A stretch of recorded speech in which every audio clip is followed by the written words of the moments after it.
Assalamualaikum warahmatullahi wabarakatuh. Bagaimana kabar kalian? Semoga kabar kalian sehat walafiat ya. Di tengah wabah virus corona ini, semoga kita semua masih melakukan social distancing seperti yang dianjurkan oleh pemerintah. Jadi, belajarnya tetap di rumah aja. Di video kali ini, kita akan membahas mengenai metode jejak ekologi. Tanpa berlama-lama lagi, yuk kita ke videonya. Assalamualaikum warahmatullahi wabarakatuh. Bagaimana kabar kalian hari ini? Mudah-mudahan kita semua sehat walafiat ya. Bertepatan hari ini adalah hari pertama puasa. Semoga kita diberi kekuatan untuk menjalani bulan puasa ini dari awal sampai akhir nantinya, dan tidak ada bolong-bolongnya. Di video kali ini kita akan membahas mengenai metode jejak ekologi atau biasa disebut dengan ecological footprint. Adapun outline yang akan kita bahas hari ini, yang pertama itu budaya konsumtif dan sumber daya alam, yang kedua sumber jejak ekologi, yang ketiga komponen pengukuran jejak ekologi, yang keempat perilaku manusia dan jejak ekologi, yang kelima jejak ekologi pribadi, dan yang terakhir carbon footprint. Yang pertama, budaya konsumtif dan sumber daya alam. Konsumerisme sering menunjukkan bahwa masyarakat yang konsumeris lebih rentan terhadap kerusakan lingkungan. Maksudnya apa? Bahwa masyarakat konsumeris atau masyarakat konsumtif lebih rentan melakukan kerusakan lingkungan. Contohnya saja, misalnya semakin kaya seseorang, maka kebutuhannya atau keinginan untuk berbelanja produk atau barang tertentu itu juga semakin tinggi.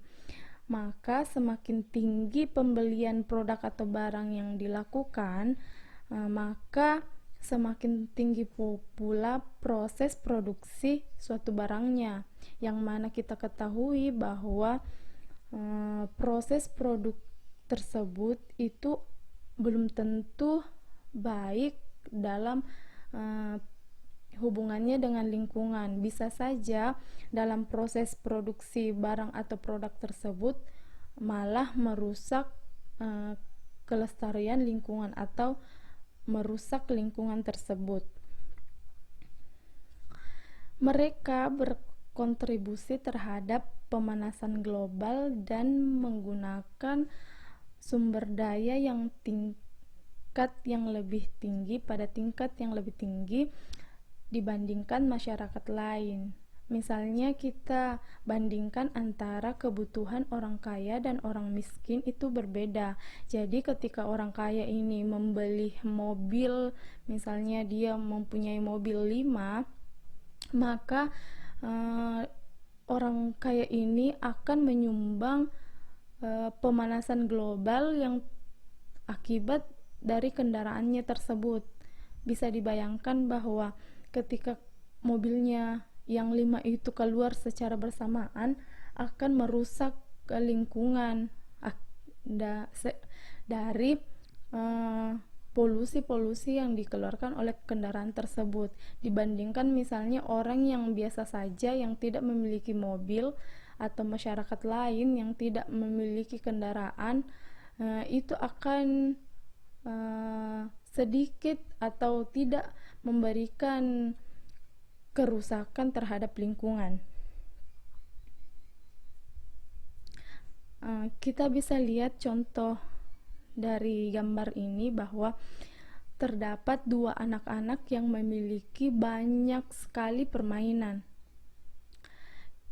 Akan tetapi pada saat yang bersamaan, tidak mungkin kedua anak ini akan menggunakan mainan tersebut.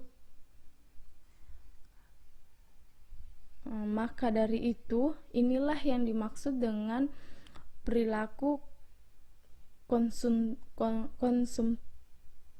yang tinggi, atau biasa disebut dengan konsumerisme, yang artinya sebuah penetapan untuk membeli barang yang tidak dibutuhkan bagi kehidupan individu atau rumah tangga, dan sebuah sistem nilai di mana penetapan ini menjadi bagian penting dari penilaian individu dan sosial.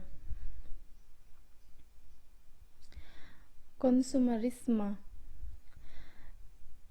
Pada konsumerisme itu akan berfokus pada pemenuhan kebutuhan dasar atau basic needs dengan orientasi pada pencapaian akan kepuasan. Ini termasuk dari traditional view, maksudnya pandangan secara tradisional. Jadi dia hanya memenuhi kebutuhan dasarnya atau membeli barang-barang sesuai dengan apa yang dibutuhkan. Sedangkan pandangan yang kedua yaitu modern view, dia itu berorientasi mencari kesenangan melalui pemenuhan akan hasrat dan keinginannya. Maksudnya dia membeli barang atau menggunakan sumber daya hanya ingin memenuhi hasratnya saja, padahal produk tersebut itu tidak benar-benar dia butuhkan. Penyebab konsumerisme itu ada 3. Yang pertama, keterjangkauan yang semakin mudah akan suatu barang. Maksudnya di sini seiring berjalannya waktu di era globalisasi, kita sangat dipermudah untuk memiliki suatu barang. Misalnya saja kita dapat, misalnya hari ini kita di rumah aja, physical distancing, akan tetapi kita tetap bisa membeli atau memiliki barang-barang tertentu dengan sangat mudah, dengan cara misalnya membeli barang lewat e-commerce atau membeli barang menggunakan Gober, GoFood, dan sebagainya. Yang kedua yaitu penyebabnya munculnya budaya baru yang dipengaruhi oleh pertumbuhan sekularisme dan romantisme. Maksudnya di sini budaya baru misalnya di sisi romantisme. Jadi misalnya kita yang memiliki keluarga, supaya hidupnya lebih romantis, kita memberi hadiah kepada istri, memberi hadiah kepada anak karena mendapat peringkat yang tinggi misalnya. Dan yang ketiga yaitu di pengaruh yang ketiga ini, yang pengaruh sosial, di mana pada ekonomi yang lebih komersil. Maksudnya di sini semua itu barang atau jasa bisa dikomersilkan, maksudnya bisa diperjualbelikan. Balik lagi, di pengaruh yang ketiga ini, yang pengaruh sosial, di mana pada ekonomi yang lebih komersil. Maksudnya di sini semua itu barang atau jasa bisa dikomersilkan, maksudnya bisa diperjualbelikan.